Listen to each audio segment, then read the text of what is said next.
This video is not exactly the video that I had planned for today, but the video that I had planned for today, how do you say it? It went down the... I think the word is toilet. Let's just say I overplanned a few things there. However, what I wanted to talk about is Hoya burmanica, and that is what the video today will be. Before I continue talking about Hoyas, I would like to say a thank you to the sponsor of this video, Skillshare. Skillshare is an online platform that helps you learn new things in an easy way.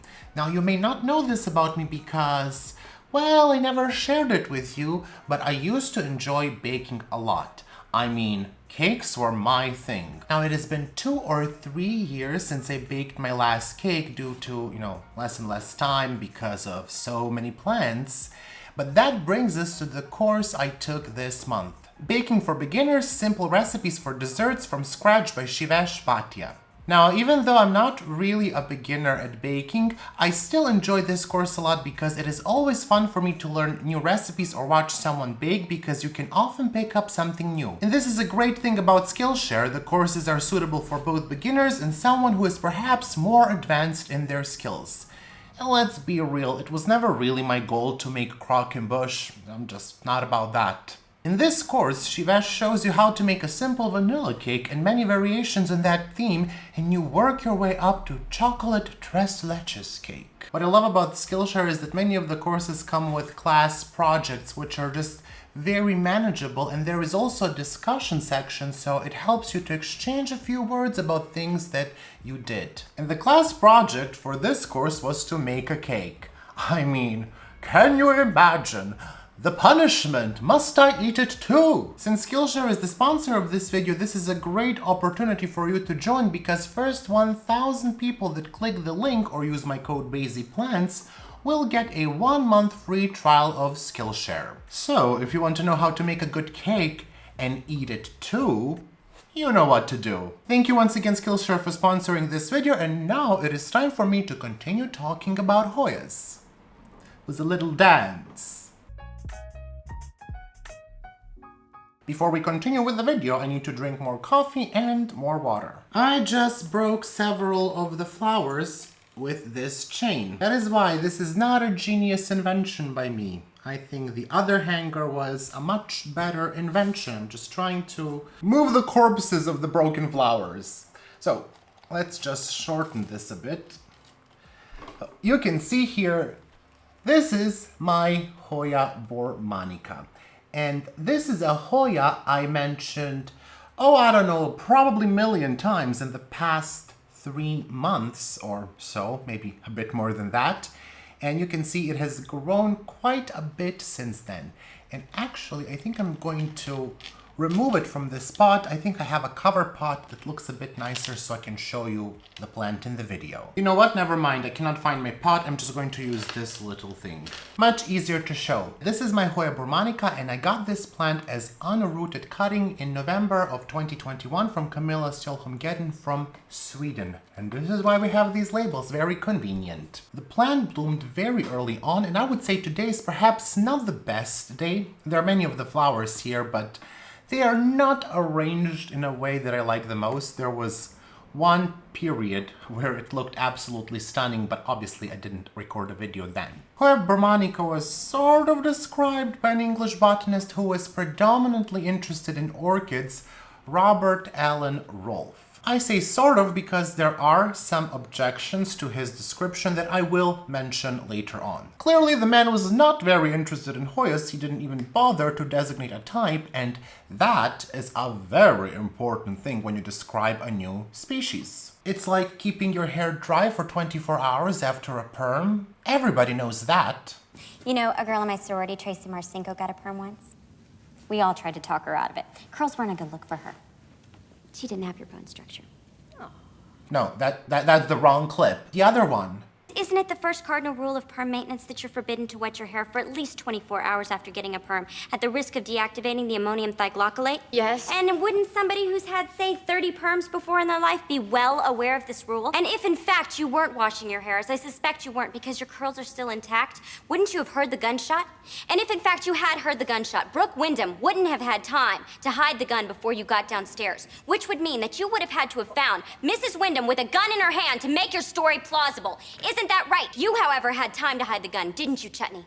After you shot your father. There we go. It's really the basics of botanical publications, not the perm designating a type, obviously. I mean, I understand how you got lost. It was a long story. Yeah, it was a really long story. I mean, you lost me pretty quickly. I had no idea where you were going. An interesting thing about Hoya burmanica is that Rolf didn't really seek it out. It came to England by accident. It came with some imported orchids from Chin Hills, Burma, or today Myanmar, which is where this plant originates from. And I will read you what Rolf wrote about Hoya burmanica because I cannot memorize so many things, and it's mostly names that I cannot memorize. It's a very long and complex name. I'm just going to read it. Anyways, flowered in the orchid house of Lieutenant General Sir Arthur G.F. Brown, Knight Commander of Bath, Lower Bourne, Farnham, Surrey in August 1920. So they didn't really seek it out, and clearly there was a lieutenant. I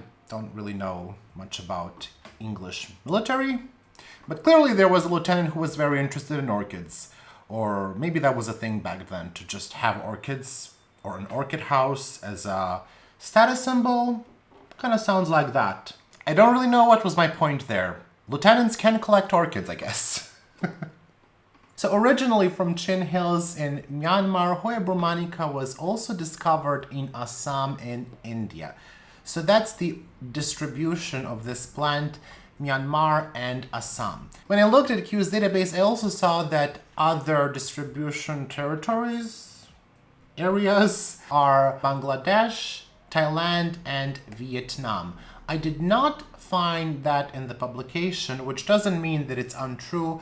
I definitely think that this Hoya is now cultivated all across Southeast Asia, and it's possible that it was discovered in other places since this publication was published, which was in 2011, and we are going to get to that as well. There is a lot of we are going to get to that, Miro.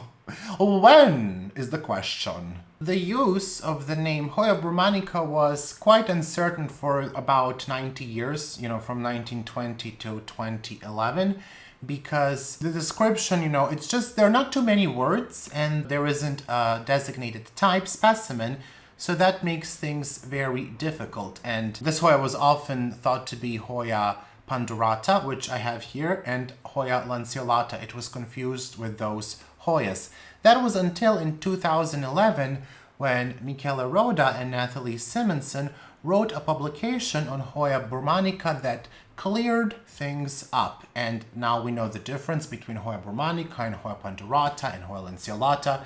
And all of those things I will mention today in the video. In that publication, they discuss the differences between Hoya pandurata, which is not this plant. I don't know why I'm showing to this plant. This is Hoya burmanica. Hoya pandurata is here off screen, but since I bring it up, I can also show you the plant.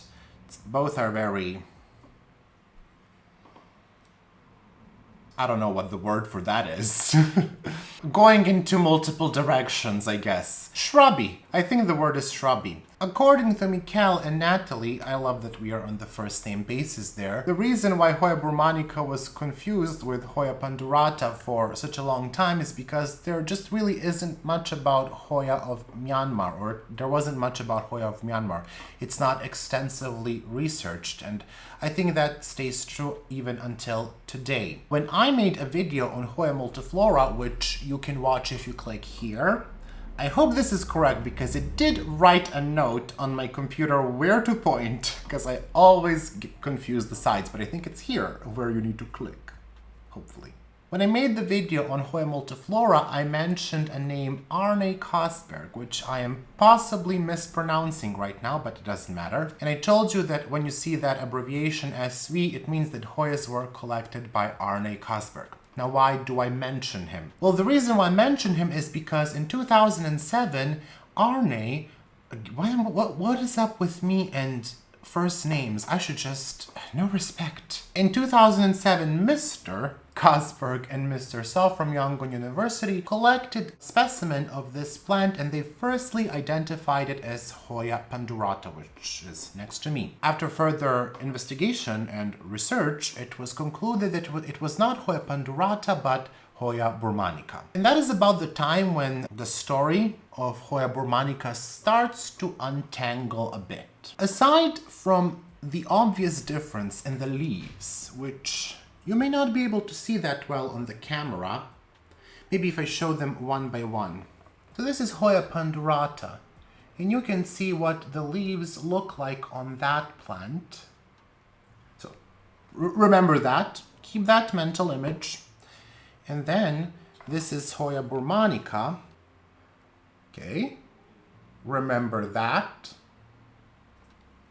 Keep it in your head. Aside from the difference in the leaves, which is not how you should really identify Hoyas, there is a difference between the two plants in terms of the flower. My Hoya pandurata never flowered, but it's also a plant I got from Camilla in November of 2021. Never flowered. Hopefully we can see flowers soon, because we do see some peduncles, so I don't really know what's the holdup. There is also a difference in the way that the flower looks like and when they bloom. Now, it is said that Hoya burmanica blooms when the temperatures drop. I don't know if that is completely true, because my plant started to bloom in January and it arrived as a cutting in November. Maybe it's true, maybe it's not. In the publication, they refer October as the time in Europe when that would happen, you know, in cultivated plants. For me, this plant has been blooming constantly since, I would say, January. And there were many peduncles, many flowers, and so on. Hoya pandurata, they say, blooms around May. That is the time when you have the dry season in Myanmar or in Southeast Asia. So that's when this plant blooms, or I think towards the end of the dry season. Maybe we will see some flowers in a couple of months, maybe not. We will not keep our hopes very high. I like to be surprised and not put pressure on my Hoyas. The other difference is the shape of the flower. So Hoya burmanica, and I will just... this is like an exercise, picking those up. Exactly like an exercise, basically going to the gym here with the Hoyas. I'm not sure if you can see, but if this isn't good enough, I will show some B-roll. You can see that these flowers are sort of cup-shaped, and they are light yellow with my plant and with the orangey center. Now, I cannot show you the flowers on Hoya pandurata, but that one has a reflexed flower. It is much more intense when it comes to colors, from what I can tell, and even the center is much more orange than Hoya burmanica. Really, when I look at flowers of Hoya burmanica, they almost look a bit translucent. They're very cute, but I wouldn't say it is a very intense yellow color. It's quite soft, mild. Not really sure what the word we should use there. I do have a couple of more, but we will get to those a bit later. Another difference that is non-detectable to our non-botanist eyes, and also it's not detectable to human eyes. In general, you can really see this difference under a microscope, is in the polyneura. For this section, we shall need the images obtained through a microscope, which are not mine, but are taken from the publication, so you can see, because I simply do not have a microscope. I'm pretty sure good ones that will help you see this are not the Amazon ones, but you need to buy a probably very expensive microscope to see polyneura from, you know, this distance or this up close. Anyways, let's just talk about the polyneura a bit here. The difference between the polyneura is quite obvious. One looks like a chubby pterodactyl and the other one is slimmer. End of story. And that was just a very bad joke. This is the polyneura of Hoya burmanica and Hoya pandurata, and also Hoya lanceolata. To my understanding, the part that looks like pterodactyl body is called corpusculum. It's quite a word there. Reminds you of something else. The purpose of this part is to hold the translators that hold the pollen sacs, aka the pterodactyl's wings. The translator arms, which in my opinion is just a very unfortunate term, I think we should petition to change the name of that polyneura part. The translators are formed by retinaculum and caudicle. Now we came to the difference. Retinaculum, which is here, is that it is different. Hoya pandurata has a wider retinaculum than Hoya burmanica. Wasn't that an awesome journey? You had to listen to all of that to arrive to that conclusion. I think for us non-botanists, it is enough to know that one flower is reflexed and the other is not. And then the microscopes, they can do their microscopy thing. In any case, the flowers of this plant are lovely. They're, as I said, kind of translucent. And I have here 4 umbels, but one is on its way to go. This one here. It's about to go. It's been open for a very long time. This one is a bit more fresh. And then I have here towards the base, I don't know if you can see, we have 2 more. And then there is another umbel here. And this one here, I damaged the flowers with that chain. There is an umbel here, here, here. Really, every node. When you look at this plant, from every node you will get an umbel, and most likely than not, it will bloom, which is a great thing. I didn't really detect any scent to the flower. Sometimes there is a nectar that is clear and it's not particularly sticky, or that's what I observed. Maybe I'm completely wrong there, but there is really no scent. And to me, that's okay, because once again, there's so many umbels here with so many flowers. I don't think it would be nice if it was a very strong or a very offensive scent. We don't want to experience that. I think better with no scent than with the scent. But I just think, like, just look at that. How adorable is that? My camera is not focusing. But how adorable is that? Very, very cute flowers. Another great thing about flowers of Hoya burmanica is that they last for a long time. I can tell you that these flowers that are just probably about to drop in this video, from this one umbel here, yep, drop, drop, drop, they are open for longer time than Hoya loki. And previously I said Hoya loki is one of the flowers that lasts the longest, which is true until I had Hoya burmanica in bloom. Hoya loki lasts about 2 weeks. I would say this is easily 3 or close to 3 weeks. They really, really last a long time. I'm going to tell you a very embarrassing story about Hoya loki and Hoya burmanica. I was trying to cross-pollinate these two, and you have to get the pollen sacs out of the flowers, so I got them out from Hoya burmanica very easily. Great plant for that. It was more difficult to get them out from Hoya loki, and I thought my pollination attempt was a success. And then I read that the flower of Hoya burmanica is sterile. That's the story. Not a happy ending. Oh well. Another interesting thing I read about Hoya burmanica is that the flowers have not been observed in nature, or at least not by 2011 when Nathalie and Mikkel wrote the publication. In my opinion, this Hoya is best grown as a hanging plant. You did see that situation there. It hangs in this cabinet right here. Just imagine it inside. That's where it lives. It used to live on my Hoya shelf that was a bit off to the right, and that Hoya shelf doesn't exist anymore. I took it down because I found a different way to arrange my Hoyas, is all I'm gonna say, and we will have a different wall shelf there, or a system. You'll see. We'll get to that in 3 months, let's say.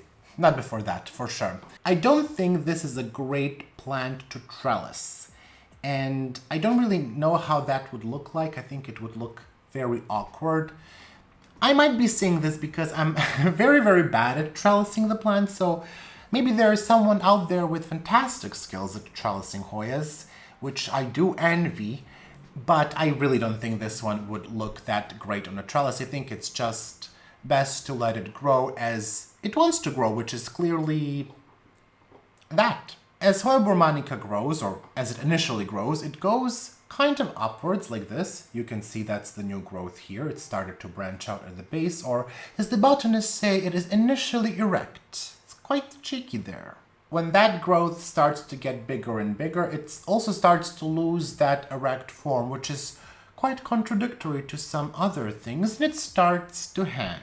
There are many jokes one could insert here, but this is not that kind of a channel and we want to keep this a dignified video, so we shall abstain from those. Some other Hoyas have this similar tendency to grow up and then down, and it doesn't look very nice, especially for example with Hoya linearis, which is an actual plant that is a hanging plant, and then when you get the new growth at the base, which can kind of be a bit frustrating, it also kind of tends to stick up and then it stays like that for quite a while before it starts to actually fall down. So all of these will eventually fall down and look like this, because this one also was erect. Eventually they fall, and I assume it's probably because of the length and the heaviness of the vine, and they kind of go horizontal from that point. You know, it doesn't really go more down than this. And for example, Hoya polyneura, if you have Hoya polyneura, it also does this. They kind of go in many directions.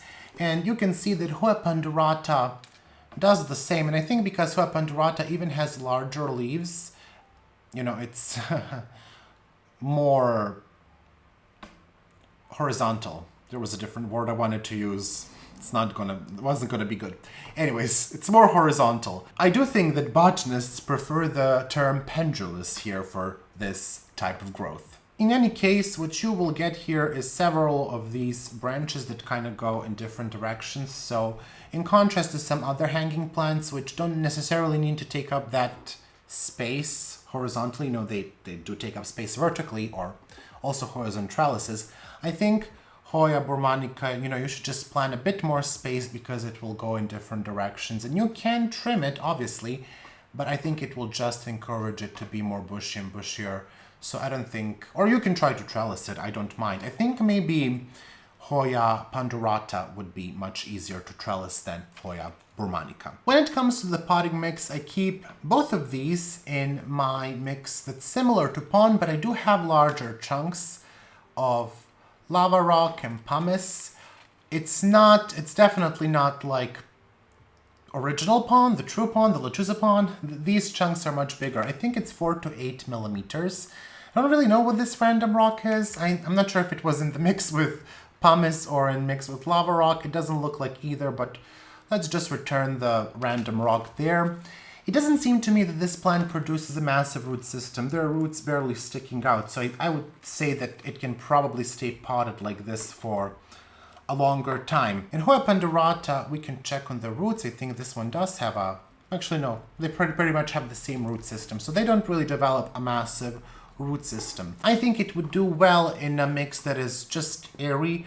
I had a lot of success with just cocoa peat and perlite, equal parts of both. That's a great mix for rooting, and I will talk about it in the future. But, you know, just don't pot it in something that's too heavy. I don't know how it would do in semi-hydro. Probably well, because, for example, my Hoya polyneura was semi-hydro and it did really, really well. I think it's kind of similar in what it wants from life, or from me. Any mix that just has enough aeration, enough ventilation, and that you can, you know, water sufficiently and it can dry out but also hold a bit of moisture, you know, for some period of time before you remember to water next. I think that would be a good mix. And you go figure out what that is. Okay, goodbye. I think really any mix, you know, if you are working with organic mixes, I think maybe mix with some bark, cocoa peat, and perlite. I don't think that just bark and perlite would be enough. I would add a bit of cocoa peat or a bit of sphagnum moss. A good quality sphagnum moss, something like that could work. Again, you can just be very simple with cocoa peat and perlite or cocoa peat and bark. And there are really different things you can mix in, but make sure that it's not just clay. Some people, they grow their carnosas and it looks like clay, which is fine probably for carnosa, but I don't think that this one would particularly like it. And I also wouldn't go full cocoa peat. I would definitely mix in something here. When it comes to the light, you would actually be surprised. And I was surprised too. This plant can take more light. It's right here in my cabinet, which is about 40 centimeters away from my Mars Hydro TS1000 light, which is dimmed to about 30%. It's a 150 watt light, so I would say maybe it's getting 30-40 watts. I'm not really sure, because I don't really know what the lowest setting is or how many watts that is. But in the publication you will read, I will link the publication down below, that This plant is found also in places that are very exposed to the sun. And it doesn't get ugly like Hoya polyneura or especially Hoya lobby that gets absolutely trashed when it gets more sun. This one just gets a nice purplish margin to it. And I'm not really sure if this is because of the sun, but the undersides of the leaves, they also get a bit purplish. I don't know if we can see that on the camera, probably not. We can see a bit there, so they do get a bit purplish. But anyways, it's not magnificent and doesn't last forever, so I don't even know why I went through that trouble. It's very, very cute when they get this purplish margin, in my opinion. It can do well in lower light too. It was also under, I would say, 14 watt light. That was probably 20 centimeters away. It did really well. It was on the shelf, which is no longer in the back. And grew fine, completely fine. I think it can probably take a wider variety of the conditions here. The leaves are also very soft to the touch. I just love them. They're not velvety, maybe suede is the texture that I'm looking for. I think they say in botany narrowly lanceolate or something like that for the shape of the leaf. I call this tear-shaped. I think that's an appropriate term. And they kind of look like angel wing begonias. Like when you just look at that top growth. And I mentioned this before. Very, very cute. Absolutely adorable leaf shape. And this is one of the reasons why I really wanted this plant. I never really hoped for it to flower. I just knew that the leaves look very cute and I wanted it just for that. And trust me, if you want it just for that, you will absolutely not be disappointed. And if you want it for flowers, even better. This plant cannot disappoint you. When it comes to watering, I do have to water this one a bit more frequently. Outside of the cabinet, it was about once a week. In the cabinet, it gets a bit hotter than in my room and they get more light, so they dry out faster. Plus, this is in pumice. So I would say every 3 to 4 days. And I do imagine as the temperatures rise, it will need to be watered even more frequently. I haven't been through the summer with this plant, so I don't really know what is the maximum temperature that it can take. If you have your place a bit cooler, like 18 or maybe even 17 degrees of Celsius, I think this plant would be fine, maybe even a bit less. I don't really know what's the absolute high it can take, but I have a feeling we will find out this summer. I fertilize this plant every time I water. It is in pond and there is no slow release fertilizer in my mix. I just mix zeolite, lava rock, and pumice. No slow release fertilizer, so each time I water, I will fertilize it. Even if I was growing it in an organic mix like cocoa peat bark and perlite, I would also fertilize it each time I water. The fertilizer I use is orchid fertilizer. I mentioned it many times. It's a rain mix, not sponsored. You can check the link in the description. It's very similar to the MSU fertilizer from the United States. I use that each time I water and the plants are doing just fine with it. But I do think that any good quality orchid fertilizer will do. And there is just one more thing I want to say about Hoya burmanica, and I can set it aside. And I see there is a plant, Hoya species Vietnam, and in parentheses they say polyneura complex. I do think this plant is Hoya burmanica. It looks like Hoya burmanica, it flowers like Hoya burmanica. Can we guess what it's probably? I think possibly because there was confusion about this plant for such a long time. Maybe someone, when they were selling it, or they were importing it from Asia, maybe it arrived under the name Hoya species Vietnam. Things like that happen all the time. I see that for plants that have name now, they will just sell them as what their old name was because that's what people know it under. For example, Hoya buntokensis, you will still see Hoya species buntok. Anyways, I think what happened here is that someone got a plant in under Hoya species Vietnam and they distributed that plant or cuttings from that plant as such. I think it's Hoya burmanica. And it's quite interesting here, the Vietnam. I didn't see, except for Q, that it has been found in Vietnam, but maybe, a clone was found there. To my eyes, the plant that I see looks pretty much identical to my Hoya burmanica. Maybe the leaves are a bit smaller or more narrow, but sometimes that's just growing conditions, so I don't really know. But Anyways, if you see a plant that looks like Hoya burmanica and it has species Vietnam, it's probably Hoya burmanica. I'm not saying for sure, I'm not a botanist, but I'm like 95% sure it's Hoya burmanica. So that is all that we know, that I know. Probably we, like the world, knows more, but that's what I know about Hoya burmanica, and if you know more about it, feel free to write something in the comments. If you know more about Hoya species Vietnam, parentheses polyneura complex, which is not a correct way to write that anyways, write something in the comments below. I hope you like the plant, and I can really recommend it if you're looking for an easy Hoya that will bloom very early on and that will continue to bloom. I know I said in the past that I think Hoya Lucky is the Hoya that everyone must have, which I still think it's true, but now I think you all need to have also Hoya burmanica. I'm just going to tell you to get all the Hoyas. I think that's pretty clear by now. Sponsored by Hoyas. If you like the video, make sure to give it a thumbs up, and if you are not subscribed to the channel, you can do so right now. Right now. Do it now. I will know if you subscribe. I will know. I see the numbers go up. I know what's up. Was that even a joke?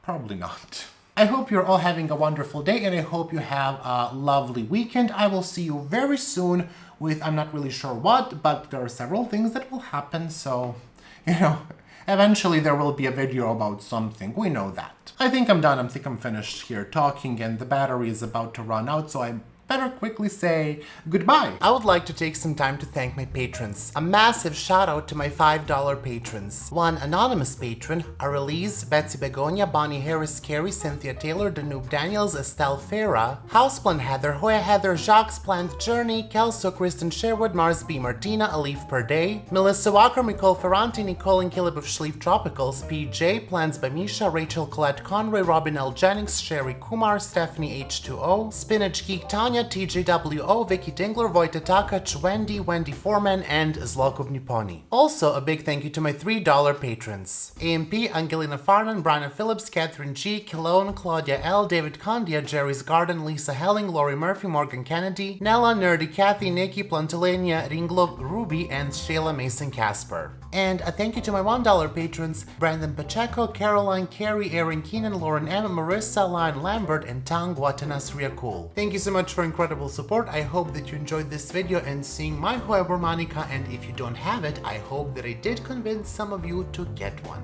I hope you're all well, and I wish you a wonderful weekend. See you soon, and goodbye!